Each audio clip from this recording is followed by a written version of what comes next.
Hello and welcome to this meeting of the Task Force to Reimagine Policing in Brookline.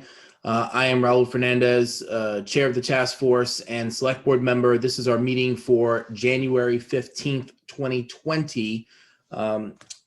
Very excited to continue to move our work forward. We have today some business to do. We've got some approval of meeting minutes. I'm very excited to talk about the work plan moving forward to see how we're going to get from here to a presentation to the select board. I've got just some dates I wanted to run by you about that. We'll have subcommittee updates and anything else that you want to talk about.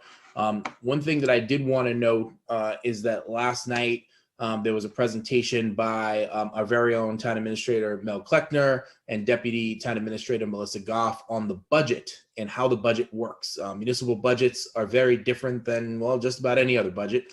That meeting, I know, was that was recorded. Is that right, Devin? Or Mel? I see Mel shaking his head yes. Yes. Yep. The meeting can be watched on Big's YouTube channel, and also later this afternoon I'll be uploading it directly to the town administrator's webpage on the town website, and that includes the slides as well. Fantastic. I highly encourage folks to take a look at that recording. The work that we're doing and the recommendations that we'll be putting forward will likely have budget implications, and so it's really important to understand exactly how the budget works. As we move forward in our work. So just wanted to thank Mel for that presentation, and it was well done. Okay, so any announcements or anything at the top before we launch in? Okay. I'll also mention, actually, this was in the pre-show chatter. I was talking with Malcolm and congratulating him, and also I think Bob Lebson is the co-chair of the Patterns of Racism subcommittee or working group that is looking at. Malcolm, can you just give us a top line about that group, exactly what you're looking to do? The opening meeting was yesterday, and it was absolutely phenomenal. Sure, thanks, Raul. So I serve on the Commission for Diversity, Inclusion, and Community Relations out of that office, which is led by Lloyd Jeleno, who I'm actually not surprised. He's usually at these meetings. One of the things the Commission can do is track patterns of, I'll say, discrimination. We're starting with race. I said yesterday, I hope this is a model to move into other forms of discrimination against marginalized groups. But we can track patterns to therefore show town institutions, agencies, and groups the patterns that we're finding along race and racism within. And so that work started yesterday. I'm sure there'll be a lot of folks I reach out to as we try to essentially build a vehicle that carries our town's history so that people can see right in front of them that there are historic events with racism, as well as very current issues with racism that affect our town. And yeah, it's exciting work. So. Great, well done. I know there were a number of us who are on the task force who are either sort of involved directly in that work, or were there to listen and learn about that work. I think somebody said we might have had a quorum of the task force involved in that meeting yesterday. So I appreciate that many of you were already there, but for those that aren't, definitely tune into those meetings. I hope other people will too. Great. If there aren't any other announcements or things folks would like to say, let's go ahead and move into our agenda. First item of business is the question of approving the minutes from Friday, January 7th, 2021, our last meeting. Any additional edits to the minutes? All right. Devin, thank you as always for pulling these together. Let's go ahead and vote. I move approval of those minutes. What say you, Malcolm? Yes. Alexander? Yes. Kristen? Yes. Chi-Chi? Yes. Eitan? Is that a yes? I missed it. Yes. Yes, there we go. Okay. Bonnie, Yes. Anne, Yes. Almas, Yes. Kimberly. Yes. All right, and the chair votes yes. All right, great. Moving on, I wanted to talk a bit about the work plan and to share with you a draft of a timeline that I think will get us from here to there to a presentation to the select board, as we discussed last time, the first week of March. That would be on March 2nd. That's assuming the select board is ready for a presentation. They might just say, send us the report and, you know, we'll ask you to come present it in a week or so. But I want to at least make sure that the report is in hand and ready to be presented by March 2nd. So let me go ahead and briefly share screen. I can also then put this in the chat, but actually maybe I can just put this in the chat. Last time I tried this, it came out, the formatting came out a little bit funky, but let's see. And I'll share this with panelists and attendees. You know what? Let me share it because folks might be watching the video later on and might want to see what we're talking about. So let me do that. All righty. There we go. So, you know, I want to talk about this sort of working backwards a little bit and what I've got laid out here. As I mentioned, I'd love for us to get to a presentation to the select board on March 2nd. In order to do that, we need to have our task force final report anyway, our final report done by February 26th, that Friday, February 26th. We'll have a meeting at that point. We would have already sort of, you know, had a really strong draft that maybe we just need to make some minor edits to. On that February 26th meeting, we would vote to approve the task force report, such as it is, that would go to the select board. By the way, the select board may say, you know, we'd like to know more about this or that later on. We'll cover that later, but to get a report to them, we need to finalize it by February 26th. In order to have a final report, well, we needed to have presented it already to the public and had at least one public hearing on it, and then discussion about that public hearing. So I've set a presentation and public hearing date for February 17th. Again, this is all in draft form. And then 2 days later, we would discuss that public hearing, see if there are any things that we think it's really important, some critical feedback that we got from the community that we agree we should maybe change something within our report.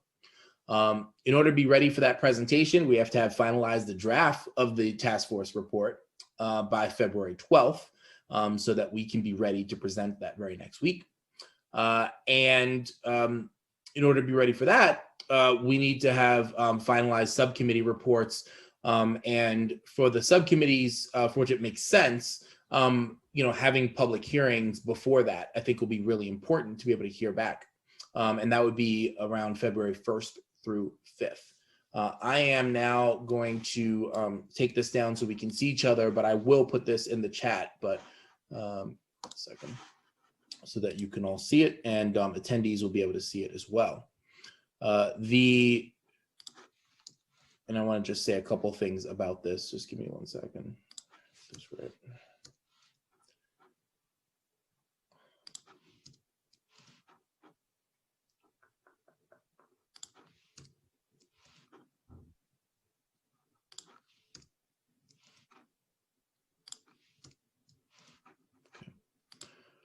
That should look halfway decent. There we go. So you can all see it in the chat right now. On the public hearings first, I think it's really important that we not just host public hearings on your subject. I was last night talking with the vulnerable communities and people in crisis subcommittee, and before that with I think the walk and talk subcommittee. But I think it's important to invite folks whose expertise can actually improve our product, right? So for the vulnerable people and people in crisis subcommittee, you know, it's just absolutely have an open public hearing where anybody can come share their thoughts, but being sure that Ian Lang from the Brookline Center was there to share his thoughts, and Megan Smith as well from the Brookline Center, you know, Annabelle Lane and Jen Pastor, who the subcommittee met with earlier on in their work. These are folks who Jen Pastor police officer, and Annabelle Lane, a civilian social worker at the police department, like having them there to comment on the work product that the subcommittee has created, I think is going to be really important. I'd say the same thing with certainly the walk and talk group and the school resource officer group. Departmental analysis, we'll have to try to figure out, I think we should probably do the same and think about who we want to invite to give us some more critical feedback. Again, in addition to the public. I think it'll just be really helpful to get some of those expert eyes on our work so that we can improve it in time to get it to the task force, the full task force for final review. This is also the point in time where when those meetings are happening, I hope that other task force members will either be there for those meetings to watch them happen live, or we should be watching the recordings so that we're aware of all the feedback that's come in, so that it informs our own opinions about the product that's coming our way from the individual subcommittees. And finally, the other thing, rather than we could take an entire task force meeting just discussing one subcommittee report. In fact, we have before with the departmental analysis one.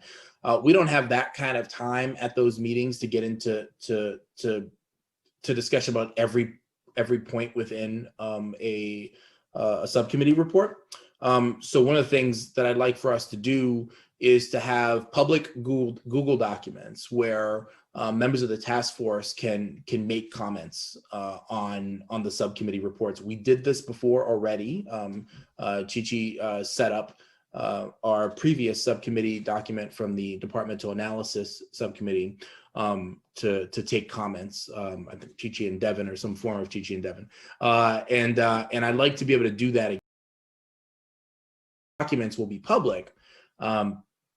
But rather than taking so much time with a lot of back and forth, which would put us into April or May, I'd like to see if we can give most of our feedback through those documents and then really focus on critical issues, particularly any issues of disagreement that we have on the task force, use our meeting time to sort of work through those as necessary.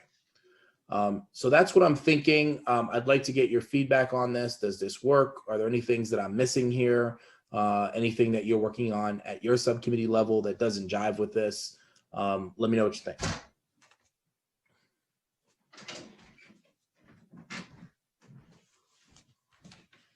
Thank you.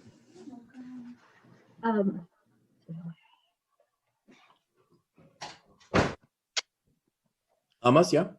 Yeah, sorry, I was trying to raise my hand and trying to No, look. you're good. Yeah.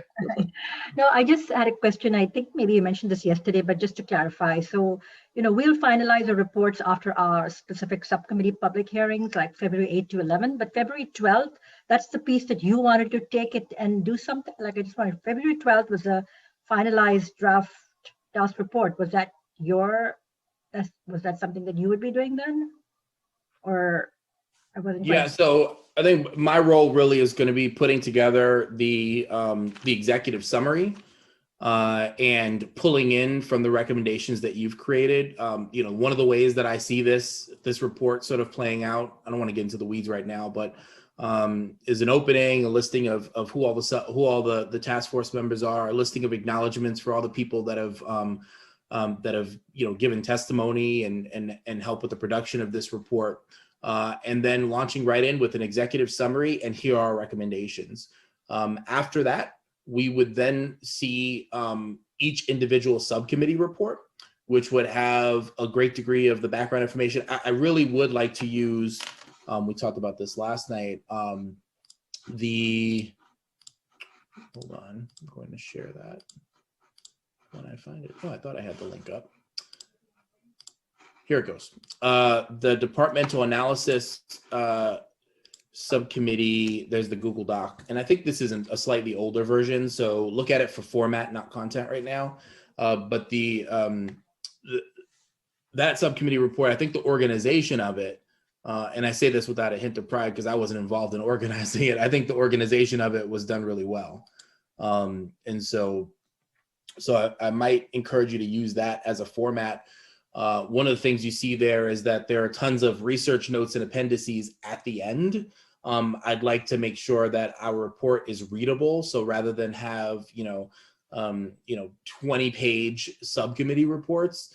I'd much more like to see the subcommittee reports appear as maybe a few pages, as many as you need, but a few pages, let's say. And then things like research notes and appendices and all that can all go together in the back and be referenced in the back of the report.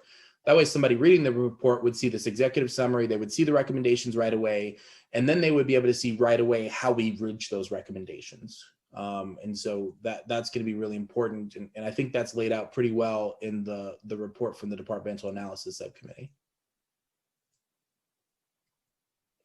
Other thoughts or questions? Can you say a little bit more about the model for adopting the recommendations? Are we voting? Are we just trying to get consensus? Do we have like this, if there's dissent, do we acknowledge that? How are we going to do that? Right, great. That's a great question. So each subcommittee should be voting on their recommendations. If ideally these come out as unanimous recommendations from the subcommittee, but that's not required. It could be just the majority of the subcommittee thinks we should move forward with certain recommendations. That would then come so when those subcommittee reports come to the task force, we would know that. We would know either this is a subcommittee that's united on these recommendations or united on recommendations 1, 2, 3, but there's some dispute about recommendations 4 and 5, for instance.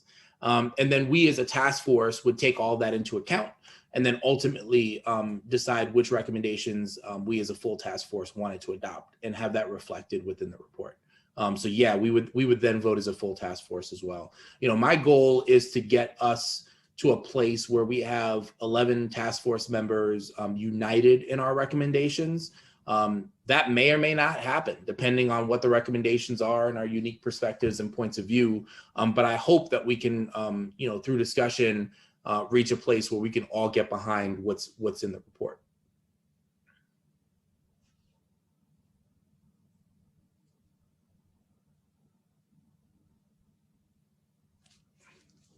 Other thoughts or questions?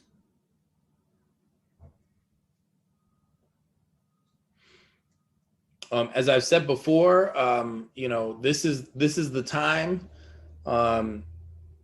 It's not quite, quit talking and pick your pens up. But it is the time where writing needs to start to occur. Like writing needs to start to happen. There are, I think I've said this before about other issues, but if we can't get it done by March, if we can't figure it out by March, we're not going to figure it out by June either, right? So wherever we are right now, we really need to start to move to say like, hey, this is what we know. It's what we know based on the folks who we've talked to. It's what we know based on who we've talked to.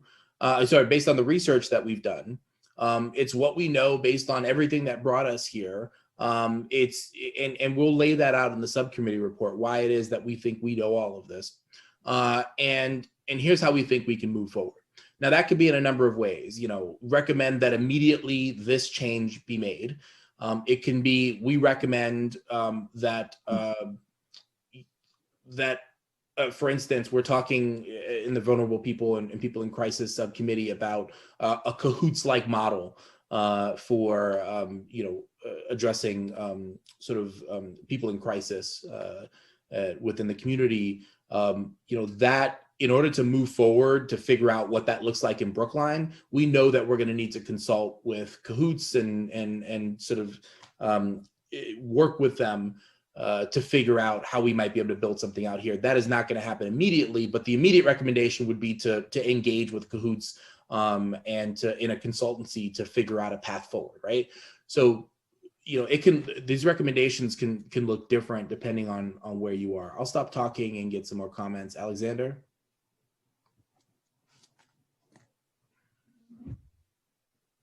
I was wondering whether it might be helpful for us to set a date by which all of us and all of the subcommittee, like for a date by which all of the subcommittees should have chosen dates for their public hearings, so that we can put out a single document to the public that says, here are the dates at which you can attend all of our public hearings. That would be ideal if we can coordinate at that level. So yeah, I think that'd be terrific. That'd be really helpful for members of the public. you know, and I'll also make myself available. I'm really interested. Before this all began, before we even had this task force off the ground, you know, I talked with folks from the interfaith community. I'd love to reach back out with them and do a Zoom just directly with the interfaith community to talk about where where our work has brought us. You know, and there are other communities out there too that I would certainly make myself available to speak with more directly. And if others would like to join me in that, then you'd be welcome to do that.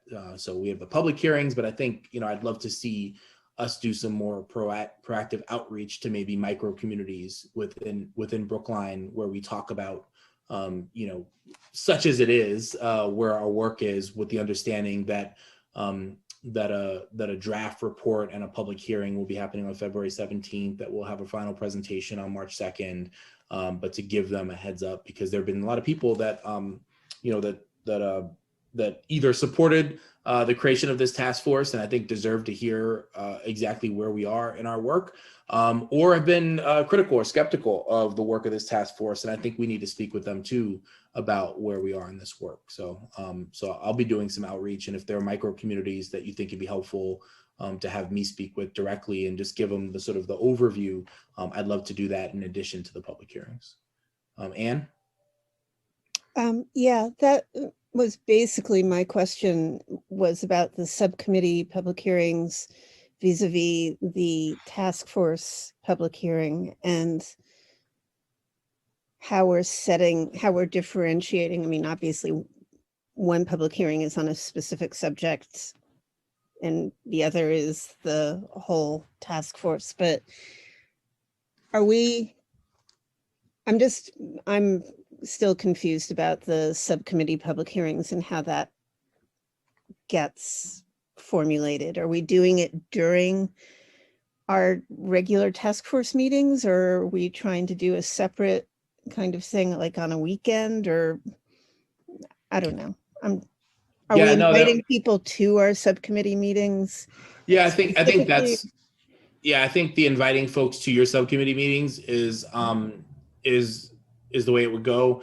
What I will say is that the invite needs to be clear, is that what we're looking for is feedback on the recommendations. So you would basically, this meeting would open, you would give a presentation and say, hey, you know, essentially the top notes of your actual report. Here's how we went about doing our work. Here's what we found. Here are our recommendations. We'd love to hear your feedback on that. This is not an opportunity for folks to just come and say, I don't like the police and here's why, or I do like the police and here's why.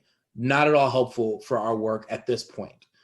We've heard plenty of that before. We had a survey that went out. We've had a public hearing. We've done, you know, that I don't think is going to be helpful for us. But for folks to be able to, if possible, have an advance copy of the draft report, we would include that in the packet and send that out again to some of these people with great expertise in the areas that we're looking at. For instance, the school resource officer subcommittee group, I would imagine we'd want members of the school committee in attendance. We'd want BHS head of school Anthony Meyer, our superintendent, and others to be present, you know, folks in the school community. It absolutely makes sense. And invites to parent groups, those kinds of things, I think would be really, really helpful for that particular subcommittee hearing. And that we want feedback on the report and the recommendations, not just what people generally think about the police department or public safety. If that makes sense. Let me get Chi-Chi in here.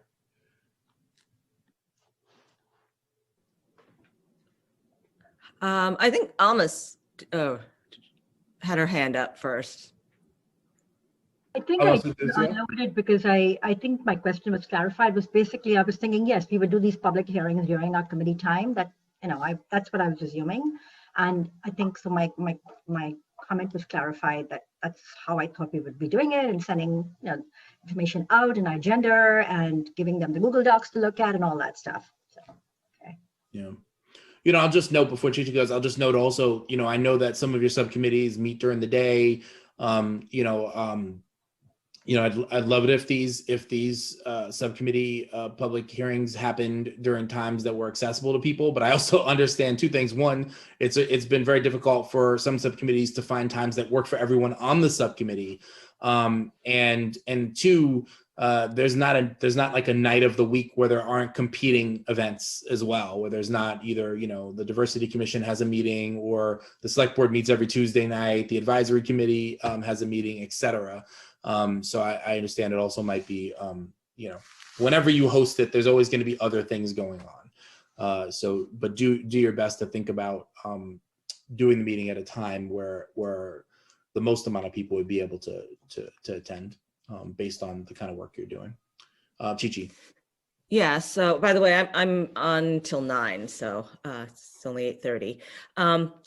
My question was, how would the survey fit in to the overall task force report, or which subcommittee report will integrate the survey?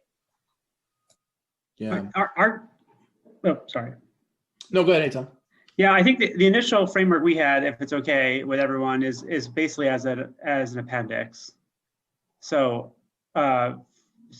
if I can, my hope is to get like a final product, which is a report, done, in the next week or two, and then folks can draw on that, like copy a table if it's relevant to their subcommittee work. Here's, for example, here the vast majority of the public wants, social workers to be involved in this kind of policing, for example. But then the report itself and the data is all an appendix. The alternative is for all of us to kind of weigh in on the details of the report together. That just seemed like less efficient. Yeah, I think certainly in the executive summary, it's going to be important to reference that report and certain elements of it, particularly the elements where it's clear that the community is interested in limiting scope relative to use of force for policing, and among other things, and is also very clearly in support of a non-police response to most things that don't deal with, that aren't directly crime. And so some of those things I think will end up in the executive summary part of the report and be referenced later. It may be helpful, we'll have to think about this, but it may be helpful to have the executive summary that Eitan is creating about the survey also somewhere moved further up in the report. So, and then people can go back and read all of it. I know also, I'll just take this opportunity to mention that I know, I think a couple of slides from our previous meeting where Eitan went through some of the preliminary findings were shared on Facebook. And then there were about 1.5 million questions about, how'd you go about doing this survey, this and that. I think if it wasn't by a member of this task force, it was shared a bit prematurely. All of those questions are answerable, and we have answers for.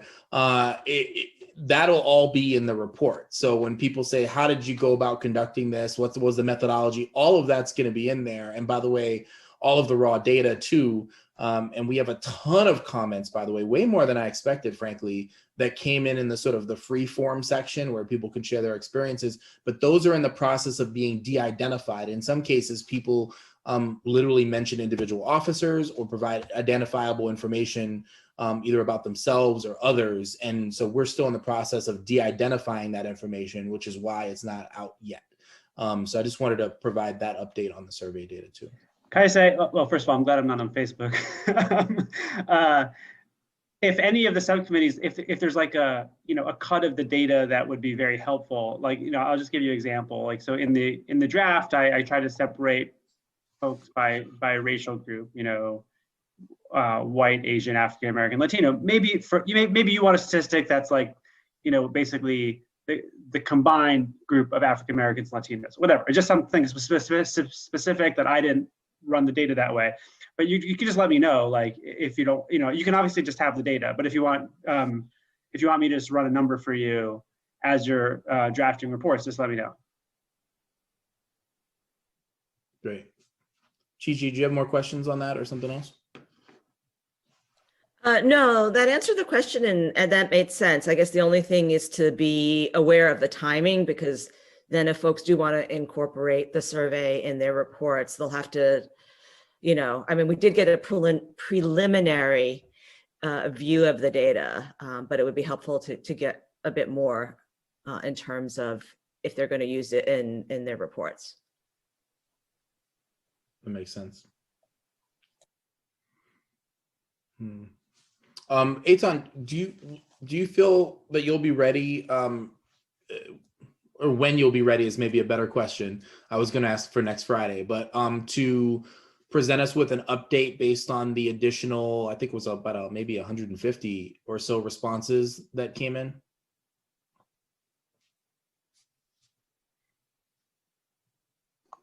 Sorry, I'm looking at my calendar here. Yeah, so unfortunately, I'm involved in a voting rights court case with a very strict due date this coming week. So realistically, I'm thinking maybe late next week or early next week. I was going to take a day to do the report. So I think what I would like to do is not give another set of slides and that kind of thing, but just to submit a report, which will be basically a narrative version of the slides with data. So I'll go and it will be with the updated numbers. I think that realistically that certainly will not happen by next Friday's meeting. It almost surely will happen by the meeting on the 29th. I mean, it will happen by the week of the 29th. So I always say that's when I can send the report. I would, again, prefer not to do another set of like PowerPoint slides, just to just kind of be mindful of the time commitment and all that. But that's what I can do. So I would say that ahead of that 29th meeting, you will get my report, a data set that's been any identified text will just say redacted. And yeah, that's it. I don't think anyone probably cares about my code, but I can send that too. But so I would say, yeah, just so that the data and the report will come ahead of the 29th meeting. Great.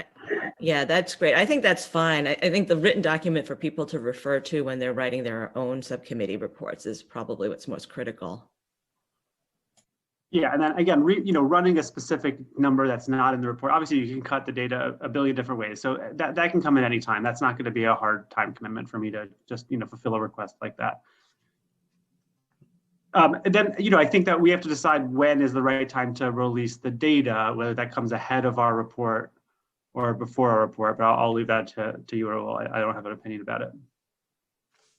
Yeah, I think it's important for us, and maybe that's one of the things that we do as a departmental analysis subcommittee is host a meeting specifically about the survey and present the data that we have, and this could happen in some point during that time in the first week of February or so, and then take questions and comments at that point from the community. Let's talk more about that maybe at our next subcommittee meeting to figure out what makes sense, how we should do that. But I think I think it makes sense to do that and to get that kind of feedback. So it'll also help us know what questions might come forward when we ultimately present this before the select board, right? So that we're even more ready for that presentation too. The other piece I wanted to mention here that I think is really critical, the reason that there was initially a sort of a deadline set for the work of this task force before we knew exactly even, how deep and wide the work of this task force would go, was February 1st, is so that any budget recommendations could be included potentially in the budget proposal put forward by the town administrator and then presented to the select board. That'll happen still sometime in mid-February. We're going to miss that deadline. But with that said, if there are and also having followed the work of the subcommittees pretty closely, attended most of the meetings, it seems to me that most of our recommendations are going to have some longer term implications that are going to require more study and thought than just, we presented this in February and March, and by May we want to make these major shifts or create new things, and that's not quite how government works. So we're going to need more time anyway, and so it may be that we can ask for we can say, hey, this needs some study, but there could be a potential. We have a November town meeting where budget adjustments are made. This is where having Mike Salmon here today would be helpful, but it could speak more about that. But where budget adjustments are made, so it's potential that we can sort of have some requests for the fall town meeting, or we need some even more time than that to really figure this out and have stuff incorporated into the FY23 budget, which will be the next budget.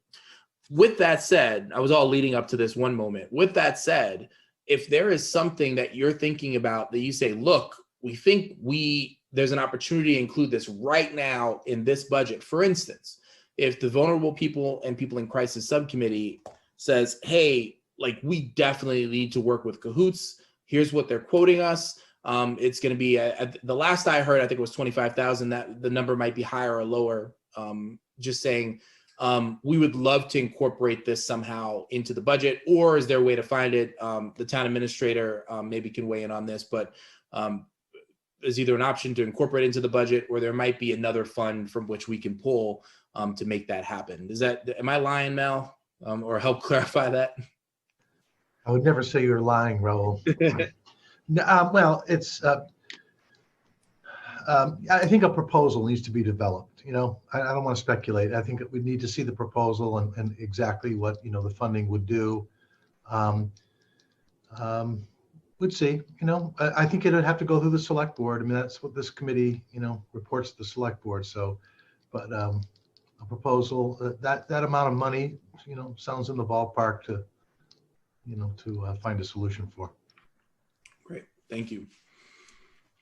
So if there are things like that you think we'd like to, what I'd recommend to you all on the task force, if there are things like that where you'd like to try to make, you think we can incorporate into this budget that we're going to be discussing this spring, that's going to be adopted this May, flag that for me early, and I'll talk with Mel about that in advance.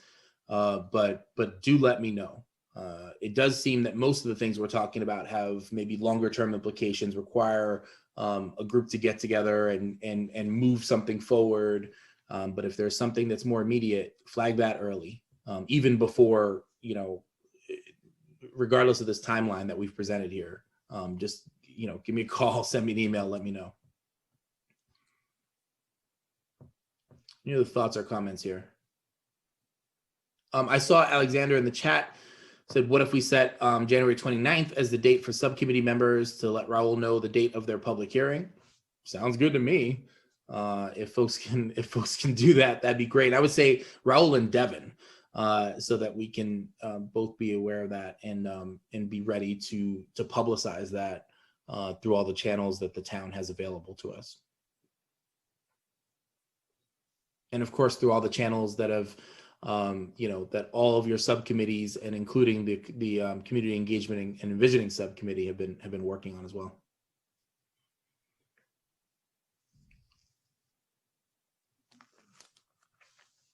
Okay. So aside from that, we good with this timeline?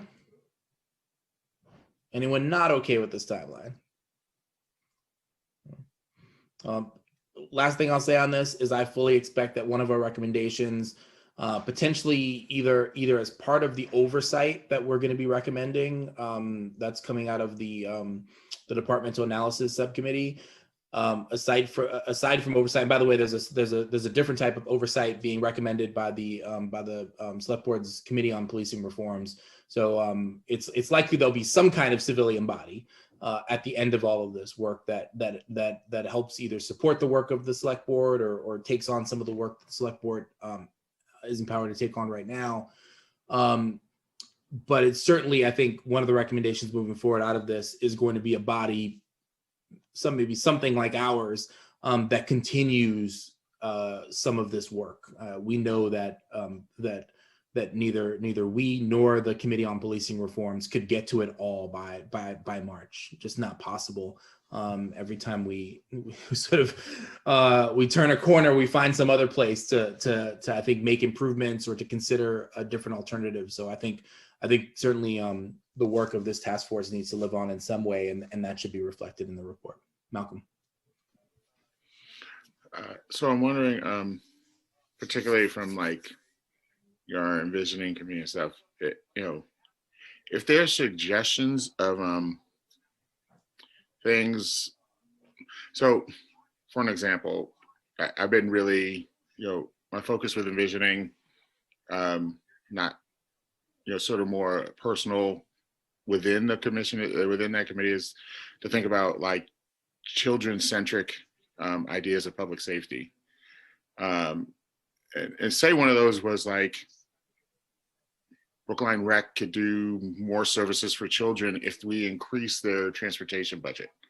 Does that need to have high level specifics? Like, does that need to have a dollar amount, or can those suggestions just, I'm wondering, and I guess if we put out a suggestion without a dollar amount, does that weaken the suggestion? And does a dollar amount implicitly say, well, does a dollar amount actually convey a certain message? I think I'm personally worried that if I put a dollar amount, it will be assumed that's coming from the police budget as opposed to the town budget, because of our task force, even though that's not necessarily what I'm asking for. And so I'm kind of caught in that limbo of whether we need a specific or not, and what that impact would be for the report. Yeah, it's a great question. It is something that you all, I think, need to think about in your recommendations. I think if we put forth a dollar amount, that we need to make sure that it's a sort of faithful dollar amount, meaning this is the amount, right? Like the amount that, for instance, Cahoots would charge us for consulting services is a knowable number, right? And we can say with great certainty, this or, right around it is going to be what the amount is. If there are other things where we know it would cost us some money to do, but it's not exactly clear how much it would cost us, we may be able to get an estimate from a department head, potentially. And that would be, I think, helpful to include. But a couple things. One is that those numbers could change later on, up or down. And two is, not every dollar needs to come out of, either needs to be shifted from the police department. Not every dollar needs to come out of even our municipal budget. There are other opportunities too. There might be ways to leverage CDBG funds, the community development block grants. There might be ways to get grants for certain projects that we'd like to move forward. Partnerships with community organizations, foundations, et cetera. So there's lots of ways to go about doing that. So anybody that sees dollar amounts in there certainly shouldn't automatically think this is coming out of the police department's budget, or that we're recommending that it is. In the cases where we are, then we should make that clear though. If that's exactly what we think should happen and why, we should also understand the implications of all that, et cetera, et cetera. So I hope that makes sense. But let's review that on a case by case and see if it makes sense to put a dollar amount down or if it doesn't.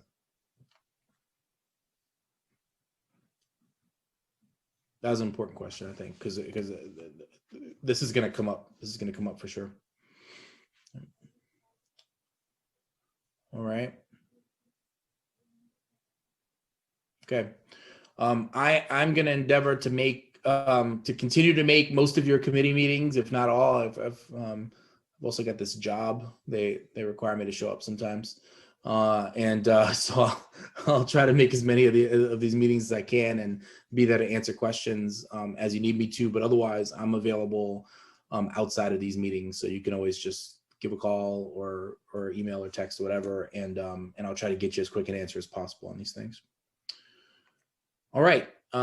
Thank you all. I'll make sure, Devin, can we make sure that work plan is incorporated into the minutes and put in our folder? Yes. All right. Thank you so much. I'll send you up the I don't know if you need it, but I'll send it to you. Anyway. Okay. Next, I wanted to do subcommittee reports. I wanted to actually start just because we're losing Chi-Chi in just a little bit with the departmental analysis subcommittee. And we've got an hour and 12 minutes, not so bad, for all of our report outs and anything else people want to talk about. I wanted to start there. We just had a conversation with Chief Morgan yesterday, the recording of which will be available shortly. We ended up doing 2 different recordings that we need to put together, and Big's going to help us with that, and Devin. So to see if they're, I don't know, Eitan, if you wanted to just kick that off and just talk about where we are as a subcommittee. Sure. So as Roel previously mentioned, we have a pretty good working document. He didn't attribute that success to Chi-Chi, but I will. Chi-Chi was just mostly responsible for successfully putting that document together. And so we have, the outline of a set of recommendations. We reached out to Interim Chief Morgan through Chief O'Leary with basically requests to get his opinion about this form of citizen oversight through a kind of a permanent structure.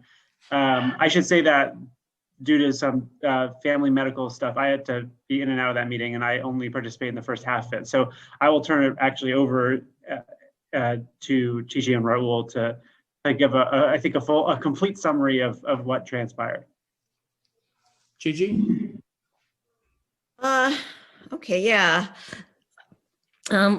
So Interim Chief Morgan had an opportunity to look at the draft report from the Departmental Analysis Subcommittee that all of you have seen and a number of you have commented on. Thank you for everyone who has filled out the Google form to comment on it.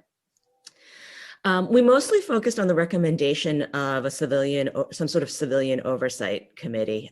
We actually didn't end up talking about traffic.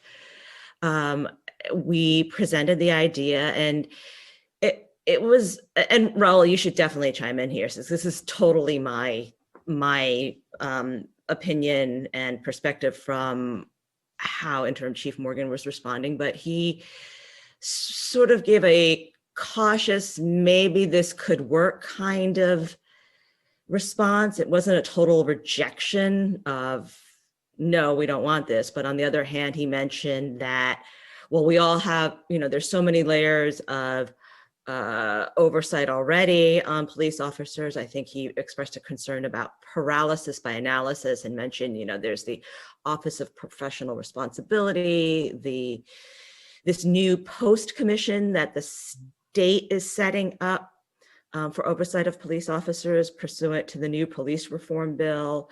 Then he said potentially body cameras and supervisors. So expressed some concern. He also mentioned that any oversight committee that would be handling the citizen complaints would implicate the union contract. And when we drilled down a little bit, it was specifically about the position of the Office of Professional Responsibility, and not so much about the entire force. One of the things that I found out, some of you may know already, is that so one of the ideas is to have this committee not only deal with civilian complaints, but policies and procedures. And so one of the things we found out is there is this 700-800 page manual of policies and procedures that the police department has. And it seems to be the main, or perhaps the sole document for its policies and procedures. And it is subject to review and approval by the select board. And so we raised the idea that, okay, this committee would be a would be delegated or tasked by the select board for certain functions. Chief Morgan did think it was appropriate that such a committee might review and approve the policies and procedures manual.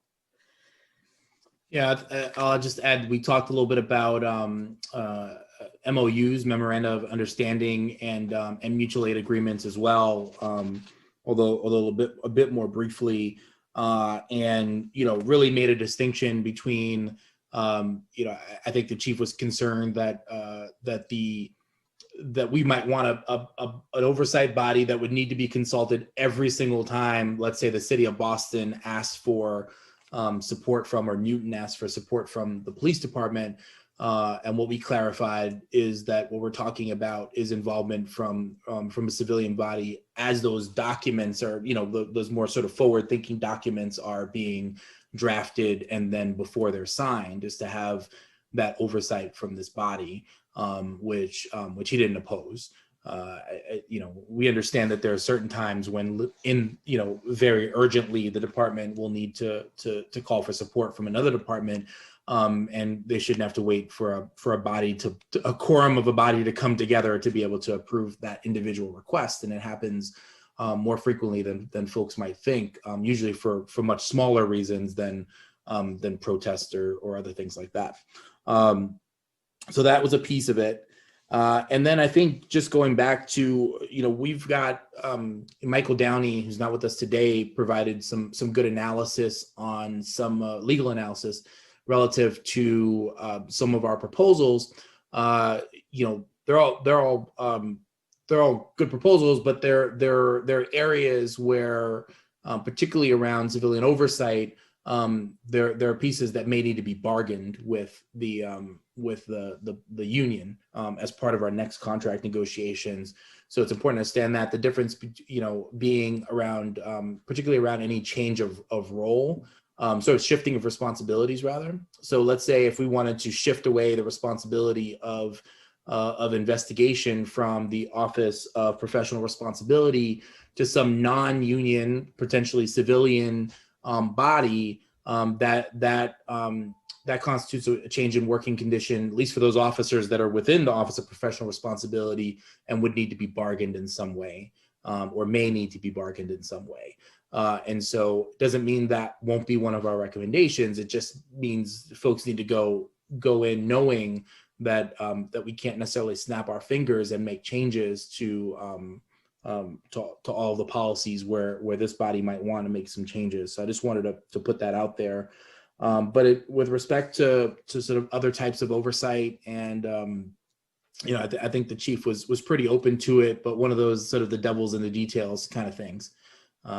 We did talk briefly about traffic stops, and I think the chief hadn't seen the data that we have, and so I think we need to share some of that with him. We talked about how data is used in particular, whether or not officers are whether or not the data is used to sort of improve the way that officers are going about doing their work. To a certain extent, the answer was yes. Although when I asked them whether or not when there are interventions, let's say an officer that happens to be stopping too many motorists of color, according to the data, whether or not those interventions are captured formally, excuse me, meaning whether or not those interventions are documented, or if it's more informal, the answer was that it was informal. And so that, I understand there's some need for those kind of interventions too, but it's difficult when we've got circumstances where maybe an officer is having implicit bias potentially addressed, and that's not documented. Group bodies like this that are trying to create some kind of civilian oversight function don't have much to go on when we look into the record to try to see whether or not there are certain officers maybe with a pattern of behavior. And so again, I think along with some of our other findings, there's some issues, I think, with how data is collected, how it's used, how it's and how it's leveraged in improving the operation of the department that I think we need to look into some more. Let me that's just, correct.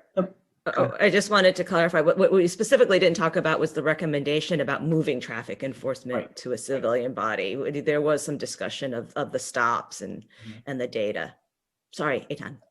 Yeah, I was, so I was there for, I don't know, the first half of it. And one thing that struck me that as important was first an acknowledgement from the chief that the department has a problem with public trust, and that, is interested in ways to solve that problem. And this might be one of those ways. But what he emphasized, and I think this is a point that is really important for the select board that is considering maybe a recommendation from us as well as a recommendation from the other committee. Chief Morgan emphasized that, basically a committee like this should be really good at civilian oversight, and that it is the people that are on the committee should be chosen carefully. They should be trained to do this. So I think, and I think, budget for professional staff, for training, for a kind of a stronger oversight commission is actually something that might be in the interest of both the police department, in the sense that, from his perspective, I think that that oversight would be more would be more useful if the folks who were engaging in the oversight on the civilian side, have the resources to know what they're doing. And I think that's, of course, in our interest as well. I think that what it struck me is that there is some risk, and maybe this is obvious to everyone, but there's some risk in having a citizen oversight committee that is not well resourced, that doesn't have staff help, that is just there as sort of a, it's there, but it doesn't have any, real expertise or authority. That would be a big mistake, and I think it'd be a big mistake for everyone's interests. So that's something that I thought I got out of the meeting. All right, does anyone have any questions about the conversation before we turn it back to Raul?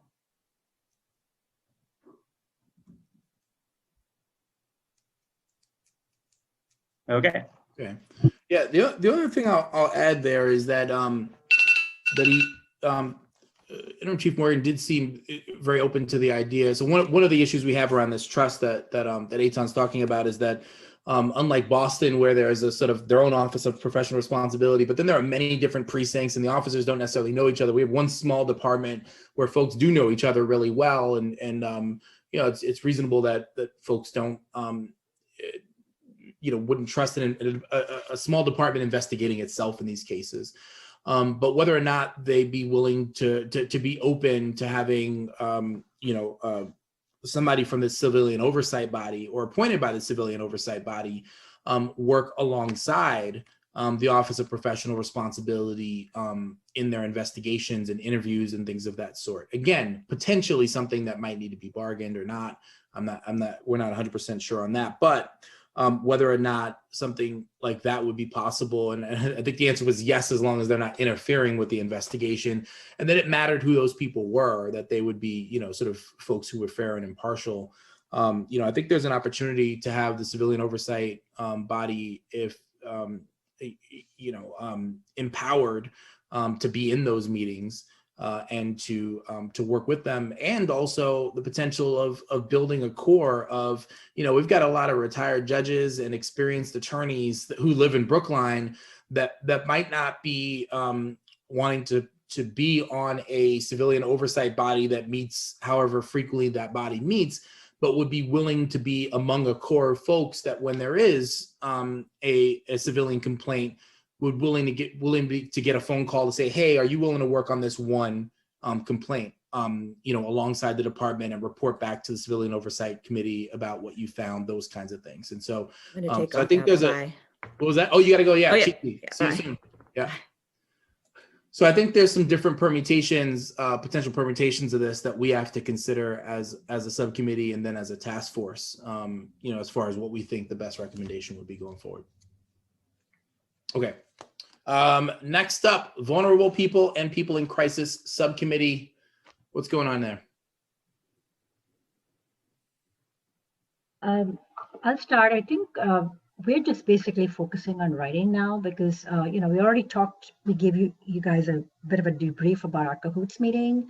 And so I believe, although we would still need to vote on it officially, that's the direction we're going to go in for our recommendations. And we're going to be starting to write pretty much this week and work with each other on our Google Docs. And I guess if we have, that's pretty much what I have to say. But Anne and Alex, did you want to add anything? I think we're in agreement that we're going to recommend a consulting kind of contract with Cahoots to develop a crisis intervention model that is community-based and not BPD based, as well as potentially recommending other types of community-based supports and services in the future to build on that model, because what we've discovered in our research and talking to folks is that while there are some community services and supports available to folks in Brookline who are in crisis or are vulnerable in terms of housing or mental health issues or substance issues, there could be more community-based services and supports. So those other ideas for future community building will also be recommended in our reports.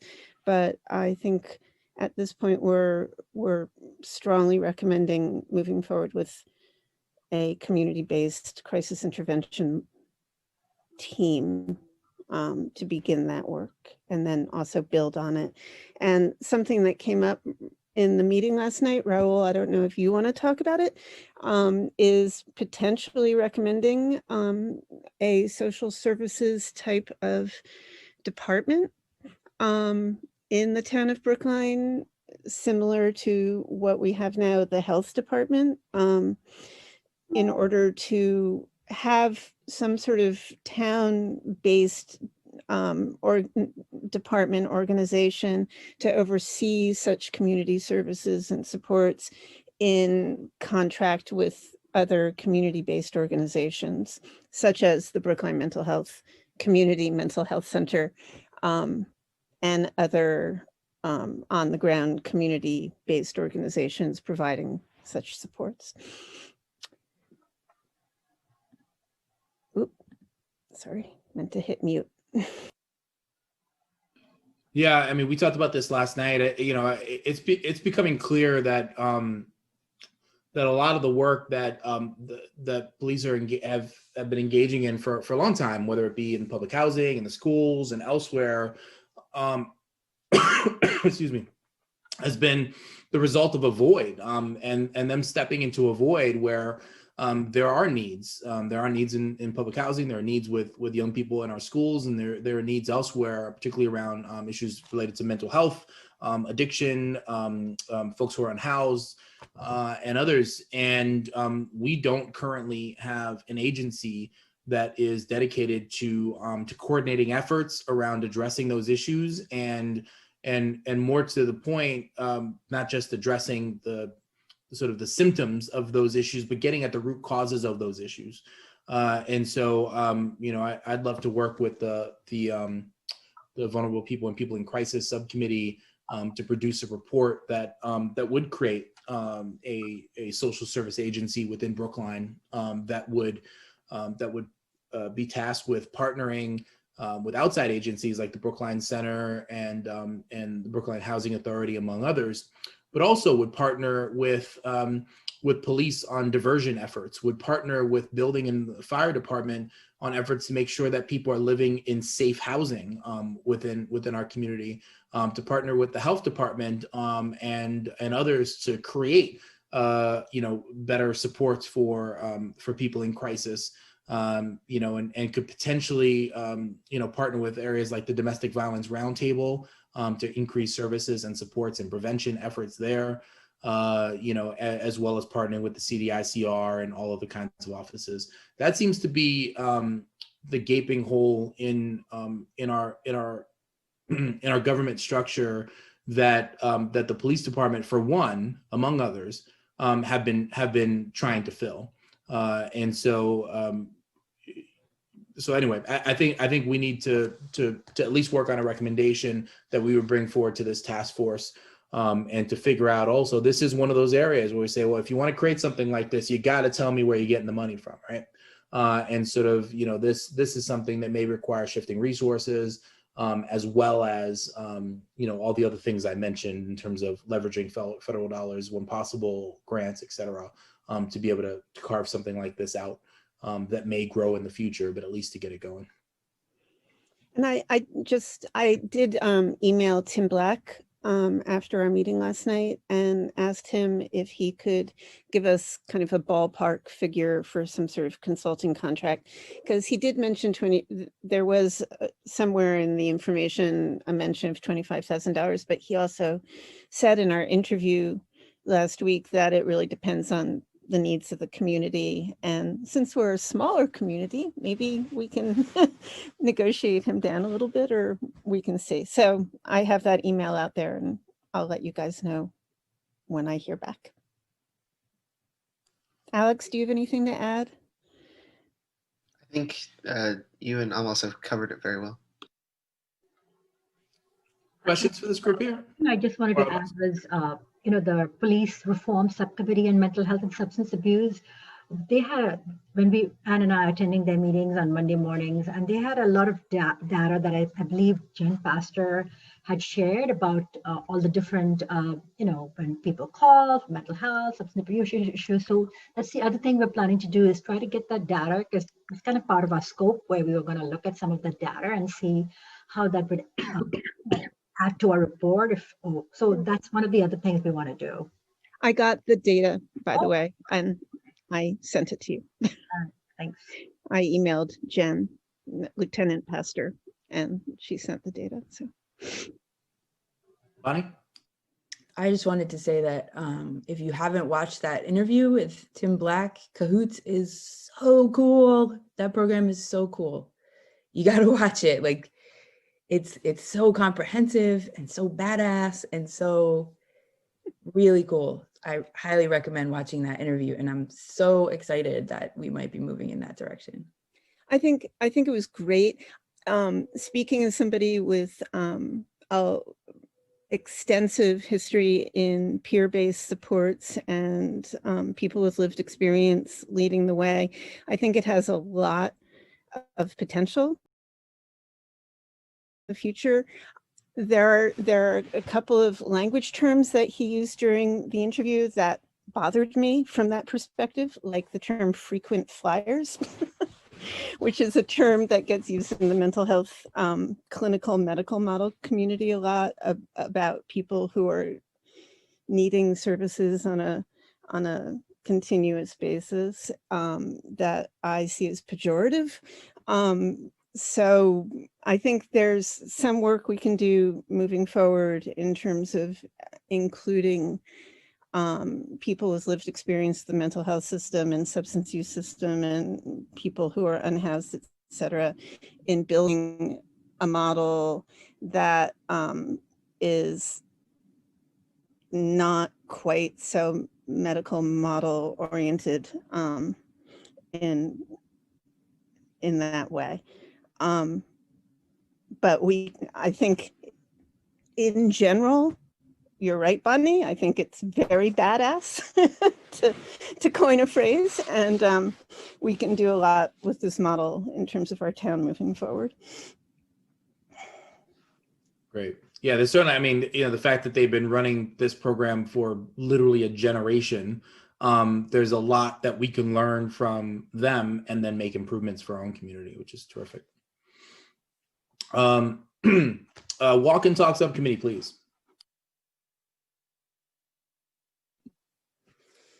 Oh, hello. We had a good meeting last time. good things come when you feel like you hit the bottom of the barrel of ideas. If you scrape and scrape, maybe you can bust through the barrel. So I think we're moving towards obviously beginning to write something. We are going to be interviewing Matt Baronis, who is assistant director of BHA, is that correct? Also director of management at BHA. He is closest to the Walk and Talk program from that side of things. And he's been involved, from what I understand, from the beginning of the program. So our intention, I believe, is to get, this is an information interview, so we can attempt to get some historical information, how it started, why it started, who initiated that conversation, how the money exchange transpired, how that came to be, and perhaps its transformation from whatever it started as to what it is now. And an endless search for some kind of documentation, an MOU or contract or something, something, so that we can have some real information to talk about. And that's kind of it. If anyone has anything else to add about that. Also, I'm not sure, it started off as an inquiry to Patrick Dober to have this conversation, who is the most recent director of BHA. But he is on sabbatical, and he also recommended that Matt would probably have more information for us. So. Any questions here? Sorry, that will also be happening Tuesday morning at 9 a.m. Is that correct? Yeah. Any questions? And we're also hoping to shortly get access to the police reform subcommittee walk and talk survey data, which we're hoping will be useful for our final report as well. We spoke with Mike Zorro last week or the week before, and he said the data was beginning to be analyzed by Caitlin Starr and would probably be accessible to us sometime mid-January. So hopefully that will happen soonish.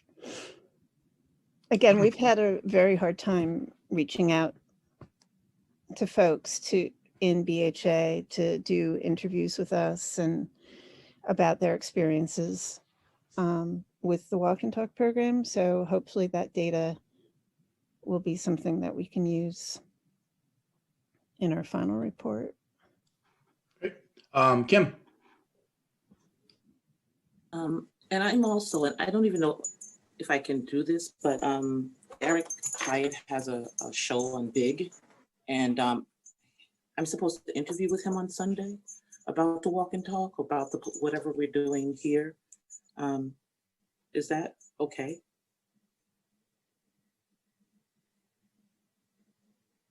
You're muted, brother. Were you asking me that, or? Devon, you, I'm not sure, Yeah, oh, if you could, like, for you to do an interview with them? Yeah. Oh yeah, no, that's your call. Yeah. Oh. No, any member of this task force is free to do anything like that if they wanted to, for sure. So our thoughts was we're having such a hard time, and I don't know how big his audience is, but we're trying to like reach people, and so the best way we can. So I just gonna use that platform any way we can use it. Yeah, please go ahead. All right. Yeah, thanks. All right, do you want to move on to the school resource officer subcommittee? Yeah, I'm happy to keep the pattern that we've taken over the past couple of meetings of breaking the seal on the conversation and then having folks jump in as we go. Over the course of most of the work of the SRO subcommittee, we our focus has largely been on high schools, primarily because it's more clear that there's a dedicated officer at the high schools. But this past meeting was the opportunity for us both to have a school committee member who could join us, so Suzanne Federspiel joined us. And then second, it was an opportunity for us to educate ourselves a bit more about the AWARE program that is implemented among the K-8 schools. So we had one of the health and wellness educators join us to help deepen our understanding of the AWARE program. I would say that by and large, we came back to what feels like a recurring theme for us, which is it was like that when I got here. I think we learned a lot from listening to Katie Goldring. We're very appreciative of her input. I think it was very good for us to have Suzanne Federspiel there as well, so that we could reflect together about that theme that keeps coming up of it was like that when I got here. And it was also an opportunity for us to begin to bring the school committee into the discussions around what has largely been, we've been using the shorthand within our subcommittee of if we're going to make the case. So to bring somebody from the school committee into the thinking around that process of making the case for why we would continue to do this, if in fact it does confer benefits for the community. So why don't I pause there to let other folks jump in and or take questions about things as they unfold.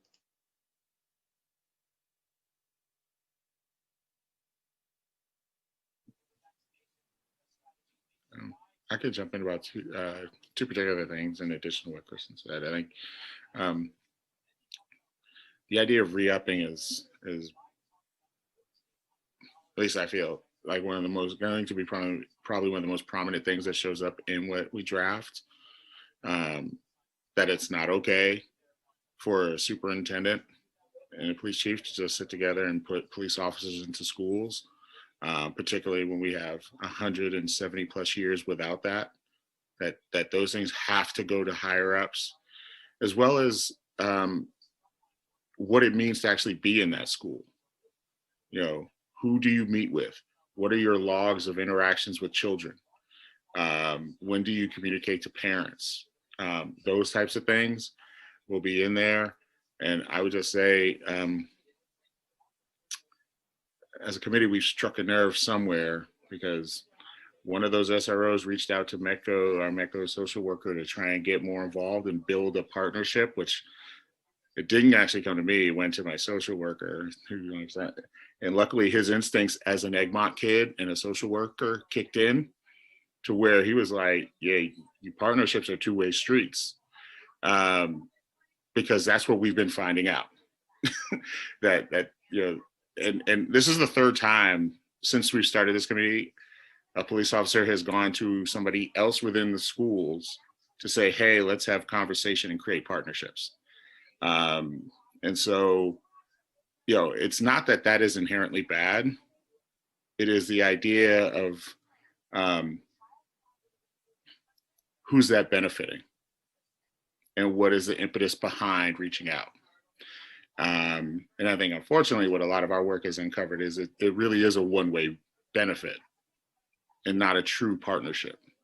And so we're doing something right.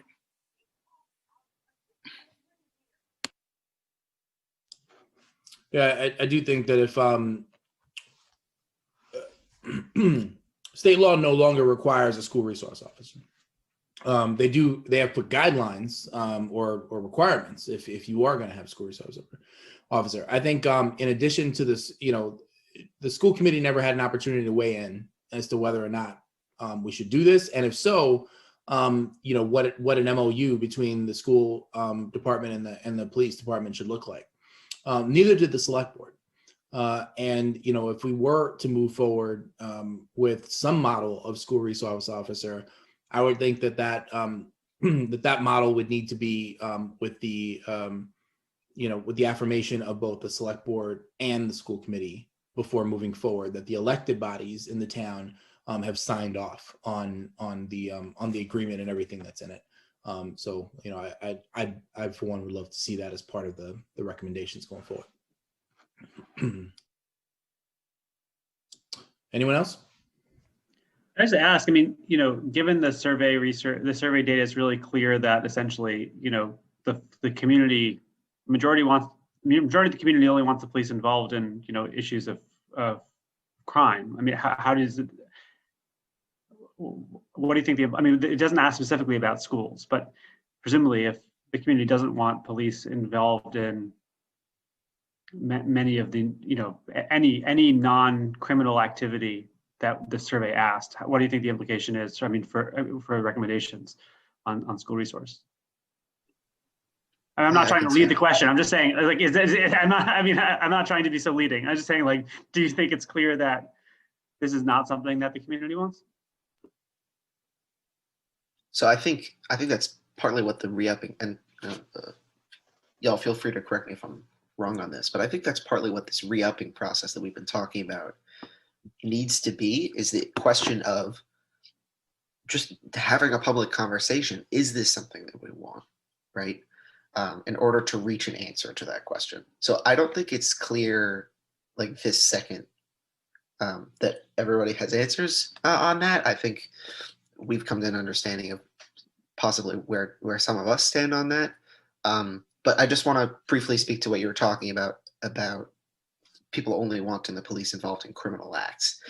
This is partly what makes the SRO position so fraught, right? Like, whether this happens in Brookline or not, there's a public perception in many places where there are police officers in schools that the point of the officer being there is for situations where student misconduct exists, for it to be transferred into the criminal system, right? So, like, this is the, I'm going to, like, my soapbox that I've been saying before, everybody in this meeting has committed a criminal act within the last year.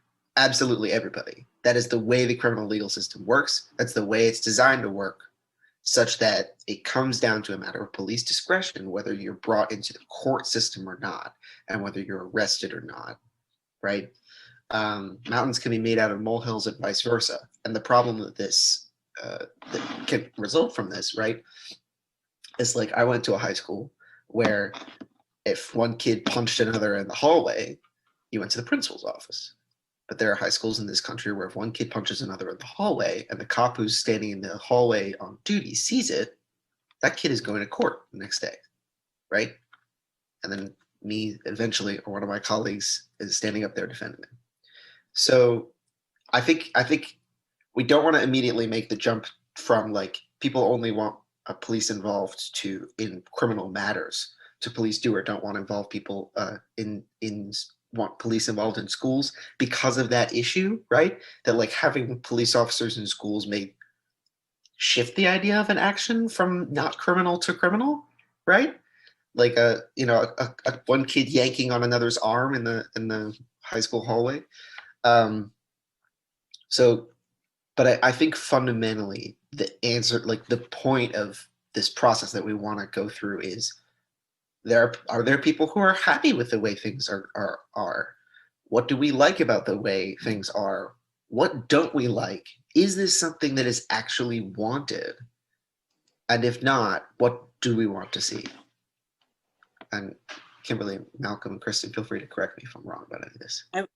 Yeah, you're right. I also want to say that keep in mind about the people who don't know what SROs are, that don't know that they're in the schools, and the people who matter, in my opinion only, is the parents, because the police are policing their kids. So that part.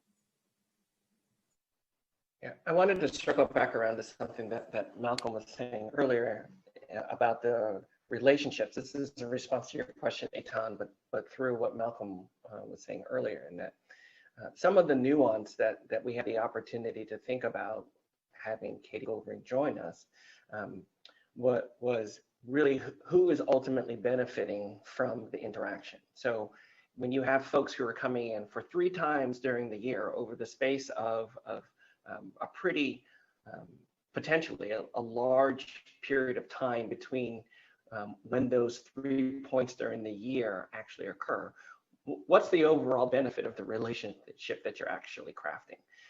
You get in some of our wonderings where you get closer to a relationship that benefits the police department, but not necessarily benefits the students, because that's really not a substantive enough time to be able to say you're actually doing relationship building over those 3 limited points of contact. The other was that there seemed to be some coupling of the things that the student felt were particularly beneficial is hearing from peer leaders at the high school.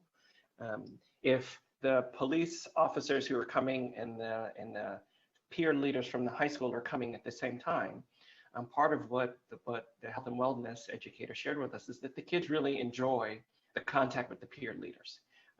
There's some question then about do you have to have the police officers as the gateway to have the conversations with the peer leaders? Not necessarily. And so there's some entanglement in there that I think is worth trying to get at the root of, so we can really figure out, well, what is it that's really regarded as beneficial? So that was just another thing that just emerged in thinking out what we learned last Monday in relation to your question, Ethan. Yeah, I think one area that I'd love to see if you can also figure out too is, well, one, I mean, I don't presume that you're going to recommend that SROs are necessary at all, or maybe there's just a need for greater coordination between the police department and the school department. But presuming that there is some liaison or person or whatever, or persons, whether or not they, they would even have an office inside the school or not, whether or not they're, they come in. I imagine our fire department goes into the schools and talks about fire safety and things of that nature, but they don't have an office at the high school or anything like that. So I wonder, I guess just wondering proactively what the subcommittee will recommend about whether or not if there is to be a school resource officer, whether or not they should be stationed inside a school or not. You don't have to answer that now, but that's just one of the things I hope we get some resolution on. Well, and I think, just to loop, I think what Eitan said, to loop with what Kristen started with, we now have 4 school resource officers, which was different than when we started this work back in August. And it seemed as if they were just shifted overnight into something. And just frankly, it's not really sure in my mind that they are following the memorandum of understanding and completing all the tasks that are expected of it. And those are the ones that are in the middle school who flirt with, 8 different schools, 6 through 8. They walk in armed. And obviously nobody's walking in now, but they walk in armed, all those pieces. And do parents really know that? And then you put Eitan's statistics on top of that. And for me, that's quite alarming, right? What do they have? What is that role? And who is actually benefiting from it? Because I think it's pretty clear, what ends up on the police website. I don't think it's really clear what that means for children and what that means for their caretakers. And so I think I was really, some of the stats Eitan produced that was really compelling was around trust and perception and things of that nature by the adults who filled out the survey. And I wonder, if they knew all the other pieces, how that would, that number was a majority anyway, right? The police officers are teaching about healthy relationships to middle school kids. That's bizarre to me. And it's not like a police officer is incapable of that, but what makes that police officer more trained to do that than a health and wellness teacher? Can I ask one follow-up question? Yeah. And I'm sorry if I somehow missed this in the past, but is there any data that we have on threats to schools? To the extent that school resource officers are there to protect students from external threats, is there any data suggesting that there are records of that? I don't see any, I don't have any, but we also, like the 3 of the aware officers aren't in schools. They wouldn't be there to protect our kids. They don't have a benchmark school. They don't have an office there. They float between the 8 schools. But to what extent is external threat the justification? Alvin, I do you mind if gotta I speak to the high school, but go ahead, Alex. Yeah. I just want to really quickly make sure we say in response to this something that's come up a bunch of times in recent meetings, which is that the doors, at least I think we were talking about the high school, possibly the lower schools as well, Kimberly. There are several doors to the building, and they're usually all unlocked. So I don't think there's an argument, a security argument to be made here. That's I'm sorry, Malcolm, go ahead. No, that's fine. I would agree. The high school is the big one. The high school, I think, has 60 unlocked doors where people can enter. And you know, that's for a host of reasons. Some of it is legit, like ADA requirements, where there are ramps and other stuff. But most of it could be locked if they chose. And particularly the headmaster who was there the longest, most recently, he was pretty adamant about we're an open school and keeping it that way. And we haven't changed it. And so I don't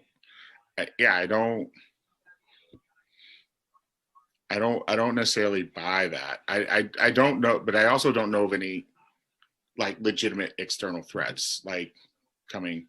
You know, like a lot of institutions, we get stuff here and there. You know, I remember there was like a bomb threat a few years ago, which, you know, changed how we do fire drills, because every kid left their backpack, and we did, because the fire alarm went on, and so that meant the police and others had to go through every backpack that was in there to make sure there wasn't explosive. I want to say that was maybe 4 or 5 years ago. But that was like a call-in threat. Like that wasn't, you know, it wasn't like an intelligence of like, we heard about this, like that, you know what I mean? It was like somebody called in and they took it seriously. Yeah. So, yeah. I mean, to me, I would just like say, I think this is, you know, obviously I'm not on the subcommittee, so I don't know about the schools much. I would say, you know, I'm a parent of a kid who's in one of the local Jewish parochial schools, which has, you know, locked doors and security out front, but 100% of the policing is focused on external threat. And of course, 0% of it is focused on any kind of student interactions or anything like that. And the security officers have no role whatsoever interacting with the students. To me, this is interesting to kind of divide and thinking about, is our police force here focused on external or internal? And it sounds like if these campuses are open, then it's definitely not external at all. So, but it's interesting if that becomes part of the justification for it, which seems unwarranted given the rest of the security protocol and the absence of regular threat.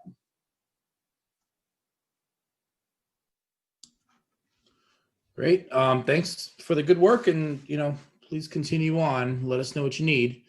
Want to move on to the community engagement and visioning subcommittee. Yeah, I'll start again and then ask other folks to join in as we go. Our meeting was as recently as yesterday, so it's fresh and top of mind for folks. And one of the entry points for our discussion yesterday was thinking about where we are based on what we are hearing back in the survey, and based on what we are observing about some of the challenges of getting folks to engage with us in things related to walk and talk, for example, making sure that we can get voice, making sure that we can get perspective injected into the conversations that we're having. One of the things that it feels like we arrived at yesterday is a conclusion that we may not be in a position where people are taking us seriously about the overtures that we're making to try to learn more. And in some respects, it may well be because we haven't done all of the foundational work to be regarded as folks who are to be taken seriously in the type of work they're trying to do. In some of the discussions that we had yesterday, we were trying to reconcile that a number of the ways that we were thinking about doing that work of getting more perspectives are kind of a go big. that it's public forums, that it is things that are intended to try to get a number of perspectives surfaced, but it's really hard to do that in a way that if you're going to invest your time to do that, that you feel like it's a worthwhile endeavor, the issues that go along with some of the things that are sensitive and confidential, whether or not you would want those discussed and aired in a public venue. And then even just the time that it would take to line up behind other folks who want to try to give a perspective largely in support of maybe keeping the status quo. Find that there's a multiplicity of perspectives, but our concern was that if we're going to get an hour from somebody and they need to be able to, they have to stand in line behind lots of other folks, they may not give us that hour. So the place that it feels like we ended up yesterday, and this may be among the things that starts to coalesce in some of our recommendations, is that we think about, instead of going big, going small. That an opportunity for us to do the work of trying to connect to people more directly in smaller venues, smaller sessions, and perhaps building an infrastructure that allows us to activate more folks in the community who have other and different ways of engaging and interacting with folks, so that if we could get a protocol or an approach for trying to do that go small and collecting the input, that there are a number of folks that could concurrently be doing that work to be able to provide us with some of the input that we need. And at the same time, we think we would be addressing the concern that we look like we're serious in being able to establish the foundations for the long term of being able to say, we are a group of people, a town, and a community that is serious about this work, that is serious about making change. And it doesn't presume the answer. If you are fine with the structure as the way that it is, going small still allows us to take in that information. It doesn't presume that we're only going to hear one thing.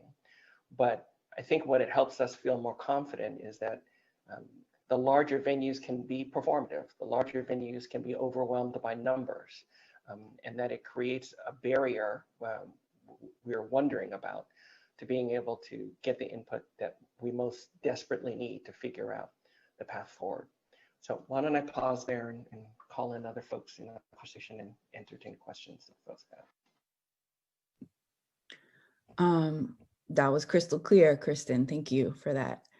And I think it's important as we move ahead in that direction that as the community engagement subcommittee, that we include conversation about the SROs and the walk and talk as we're doing this work. So we can cover more ground and pass information that other people might not be able to have access to as we're doing this work.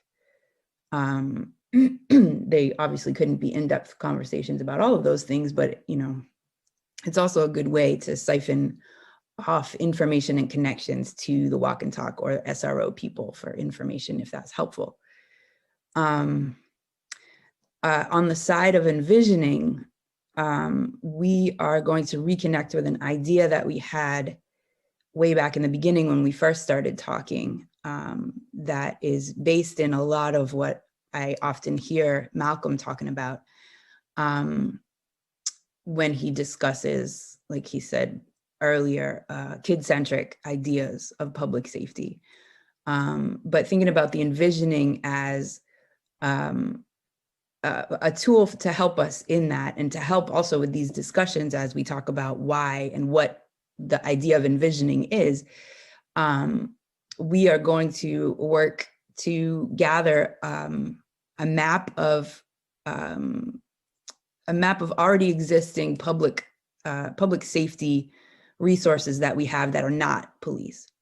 Decentralizing police from the idea of public safety by talking about all of the parks that we have, the Brookline Rec, after school programming, with a special attention to what is free, and then forward thinking to conversations we can have with all of the various resources that are out there that are not free, about possibly collaborating with us to become free for a day or one particular class, or just to create more options to keep kids playing, and the word entertained is not what I'm looking for, but to have lots and lots of things for to keep people safe that are not officers, safe young people, safe, you know, those resources are also the Brookline Center. Those are mental health resources, things like that, so that we can build a general infrastructure to be able to communicate this idea of reimagining public safety outside of policing, without being like, you know, what if we threw out the police department? Because that's where everybody's head goes. This is a new way to direct people to what we're talking about. And like I would just add, you know, one of the things that came to my mind yesterday, and really this endorsement of going small, was that, you know, it's hard to change people's hearts and minds in a short time window, and I understand the time window. It's not a critique of, you know, when we have to produce a report, as much as, you know, for people who perhaps have generational distrust with government agency, whether that's, you know, select board, task forces, police, what have you, it's hard to be convincing in 6 months that we truly are behind their voice. And so part of the feeling was that's easier one-on-one than it is in group form. Or, you know, not necessarily one-on-one, but that idea of the small. And so, you know, I was really excited in this idea of, you know, trying to build more trust, you know, one voice at a time, and thinking about it in that way. And I know that's hard, and I know that's a lot of work. I felt like we did some good brainstorming about, you know, after that one, how do we then branch and build, as well as like perhaps training others as we move into different pockets of communities and agencies and organizations. How do we train others so that like there's a true force of those trying to build that trust. But I think that's really important, because I think, and I think some of Eitan's numbers pointed that, I mean, more specifically towards police, but I think that's true of a lot of government agencies and stuff. It's like, oh, you created a task force for the last 6 months and then people will forget. Well, we don't want anyone to forget. We want their voice to be counted. I don't think that's the work of anybody here, but I think that actually takes time to get people to trust that we're going to be doing this for a long haul, as opposed to 6 months and write a report. And so, yeah, that idea of small and building trust was something that really came through yesterday. Anne? Yeah, I'm so glad that you guys are thinking in this way. It's something that I've been thinking about with the Walk and Talk Subcommittee and the Vulnerable People Subcommittee since last fall, in terms of, I can't wait till the pandemic is over.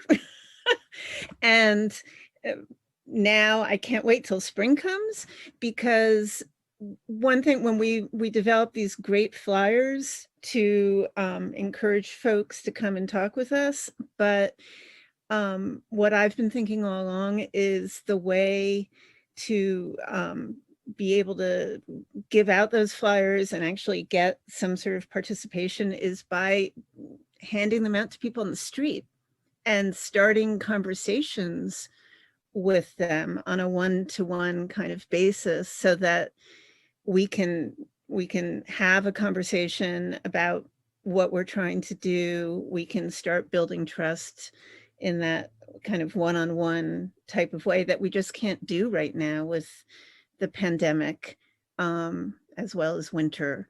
But having those types of individual interactions with folks is so important in terms of being able to get our message out.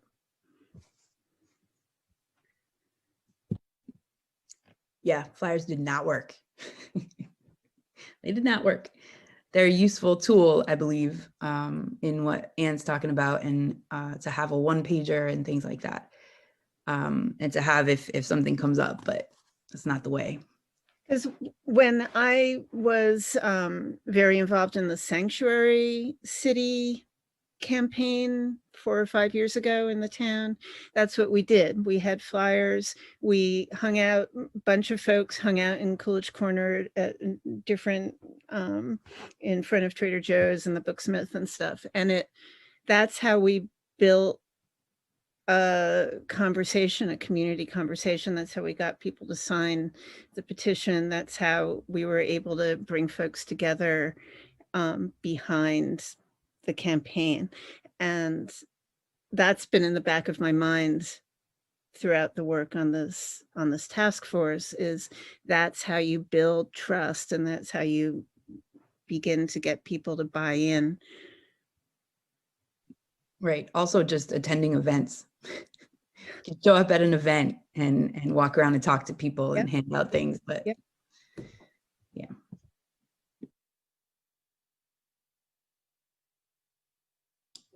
I would like to see, I mentioned this earlier, and maybe this is an area where we can partner together, but these sort of, having conversations with either established organizations or micro communities within Brookline, and just more, if to the extent that we have recommendations ready to share with them, great, but to at least engage in dialogue with them, thinking about, I'd be happy to do a conversation with Brookline for Racial Justice and Equity. I know we have a couple members that are on the task force.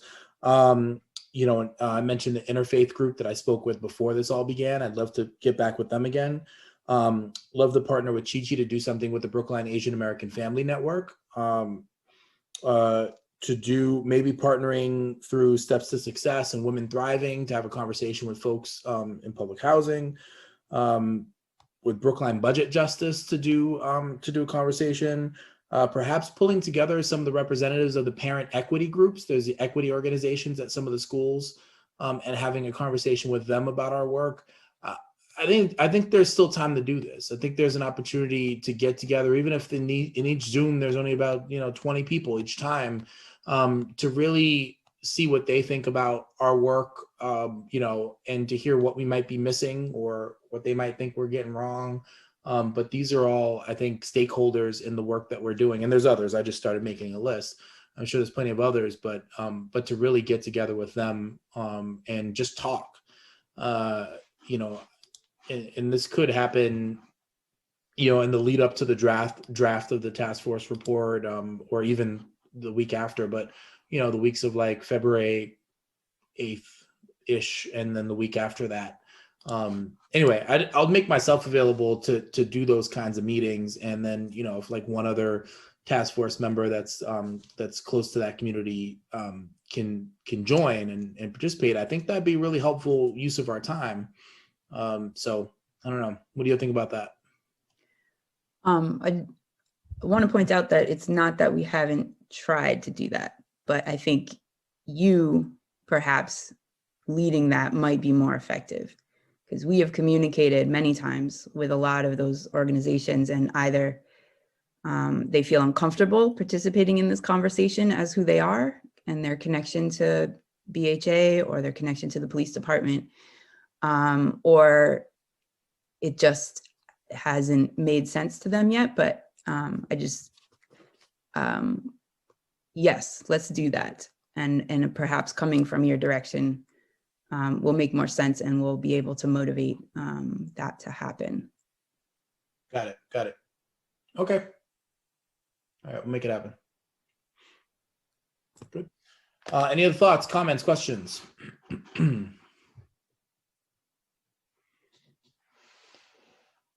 Alrighty then. Anything for new business or any updates that folks would like to share?